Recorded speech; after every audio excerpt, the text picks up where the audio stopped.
Hello everyone, I'm Neetsel and this is The Lion King for the Super Nintendo. This is, in my opinion, one of the better Disney game on the Super Nintendo. There's also a Genesis version of this. And that version is also pretty good. It's really similar. Actually, some people actually prefer the Genesis version because the audio in that version is really good. I'm going to be playing on easy, so the main difference with the for the easy difficulty is that enemies take only one hit to be defeated, and combat is really not the most interesting aspect of the game. So yeah, easiest is really the main category for this game. Alright, so let's get started. There's going to be a delay again with the timer since, well, I have a bit of a delay between everything. Okay, so in 3, 2, 1, go. Okay, so the Pride Lands, this stage, it's a stage where we can do resets really quickly because it has a few tricky jumps. There's a joke in the community that this is the fastest game in which you do resets because we have this jump that is pixel perfect, and maybe I'll get it. Come on, here we go. Alright, so picking up this health upgrade, which will make the run a bit safer. And these few jumps are also a bit tricky. Not easy to go from Tintin in Tibet to Lion King. Lion King is definitely a way better game than Tintin in Tibet. I highly recommend playing this game because it's really good. Alright, so we skip the cutscene by grabbing that ledge from below. For some reason it creates a glitch and allows you to skip the cutscene. This stage is pretty infamous, so when Disney made this game, they were super happy with the way Aladdin was made and all that. The main issue is that the game was way too easy, so the solution is this stage. So for the Lion King, they decided to put a massive puzzle that is really annoying to complete right into the second stage. So for a lot of people, they've only seen this. Maybe I'll get the frame perfect jump? No, I messed it up. It's alright. It only makes us lose a few seconds, so it's not that bad.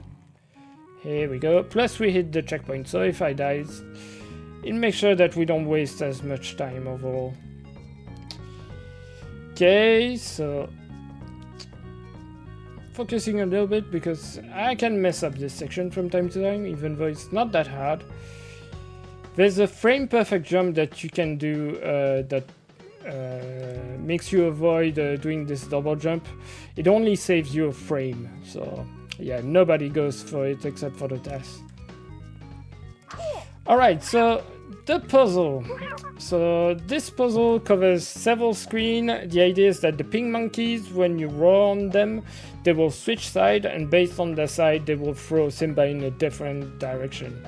And the pattern that you have to do to actually complete the puzzle is really annoying. So it's a lot of trial and error. It's not something that you can figure out by just looking at it. It's just you try every combination and you find the one that actually works. This level is probably the stage, I mean, there's an auto-scroller later on, but out of the classic stage, this is probably the one with the most speed strut, with the lesser speed strut. And we're done with this stage, and we can move on to the elephant graveyard.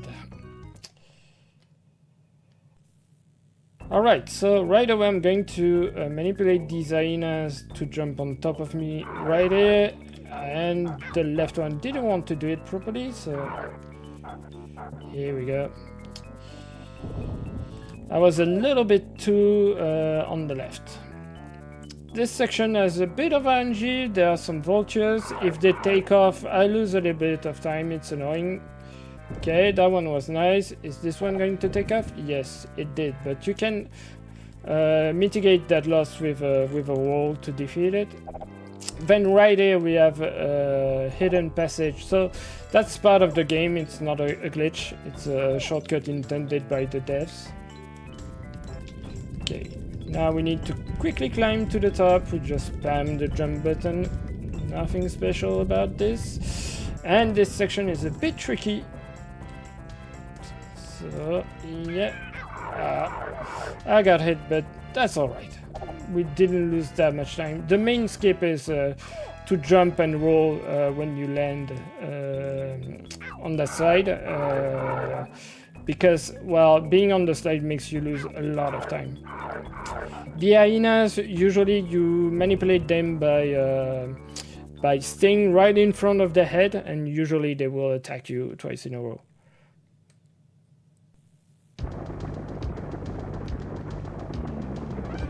Alright, so this section, it's an auto-scroller. There's a magic pixel that if I position myself correctly, I can technically do nothing and complete the stage because I would not take enough hits to actually die.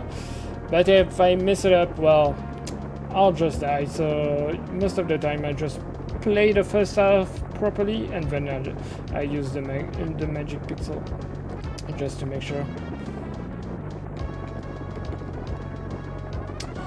Alright, so the next stage is going to be really annoying. It's the point where the game gets really hard in terms of speedrun, because we're going to clip through multiple floors, and these are really precise jumps. One of them is a pixel perfect jump with a really precise jump height that you have to do, so hopefully I don't mess it up. Plus, the next stage also has RNG that can just decide to kill you, so it's really tricky. Kill him.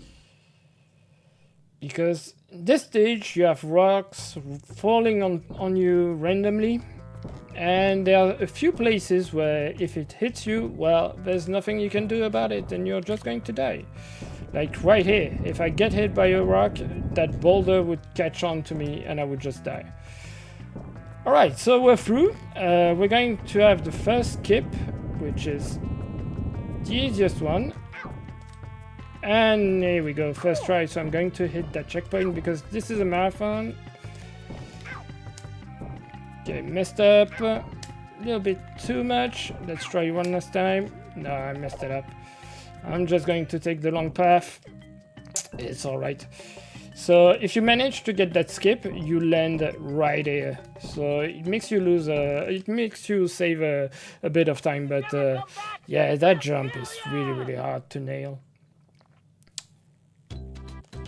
Alright, Hakuna Matata. So this stage is also a bit infamous because of a waterfall section that you'll see in a few seconds. I'm losing a bit of time, but that's alright.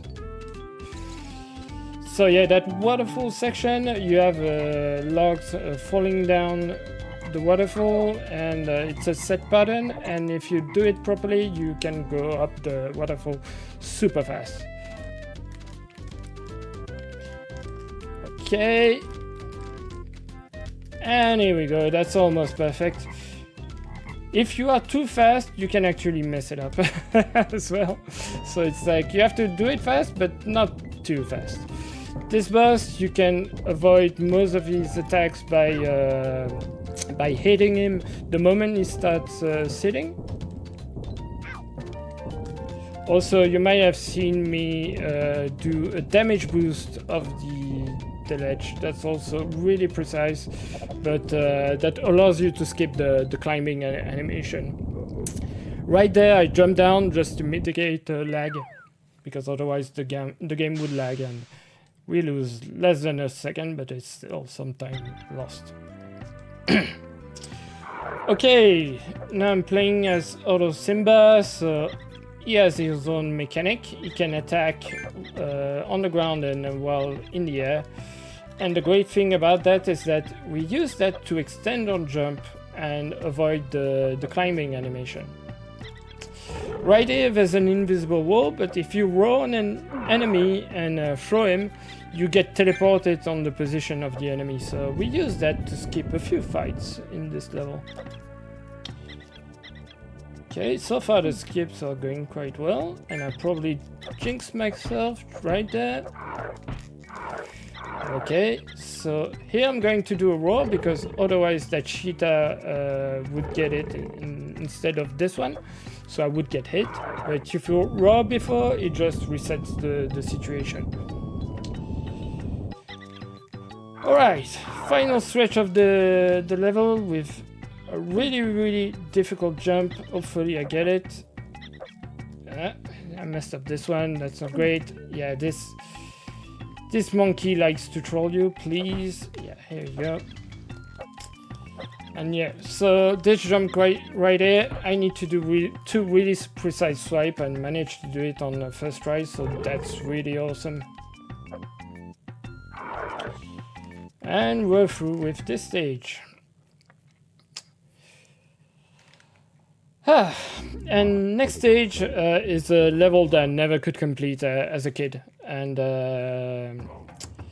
we're just going to skip it because there's a really cool glitch right here.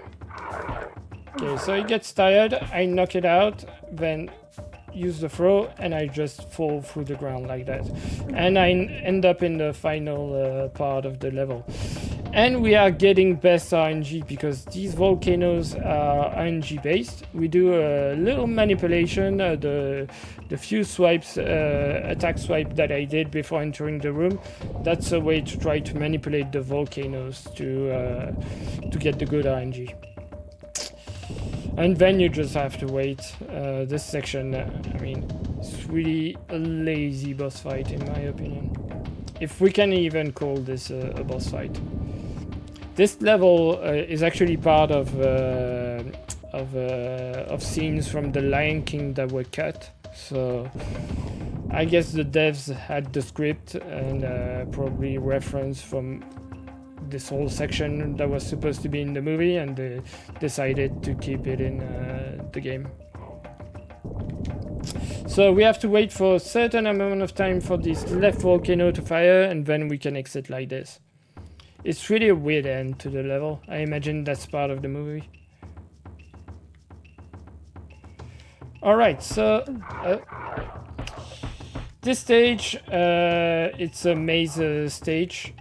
In every room you have hyenas to defeat, and once you've defeated them you can pick a door to take. Alright, so getting rid of these.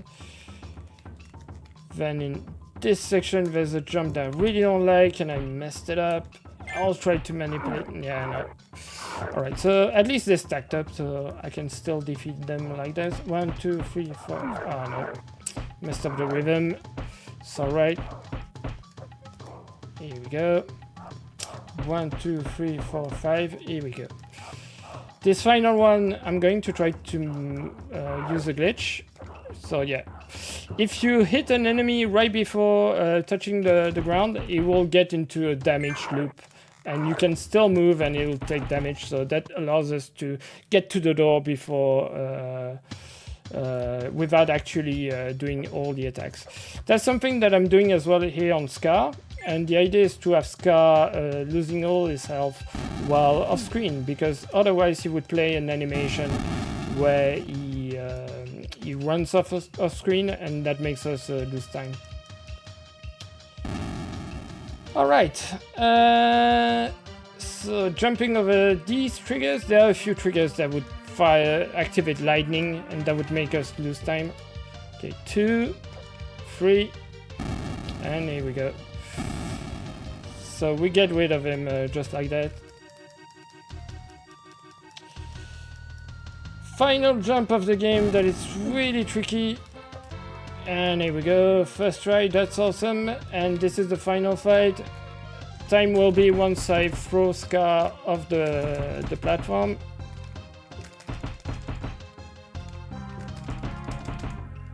And that's time.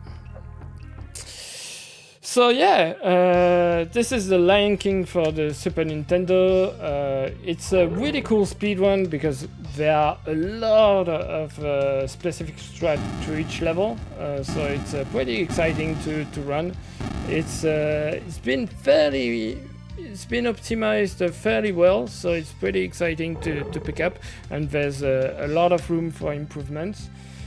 Shout out to the Lion King community because they did an excellent job to let new people get into the game.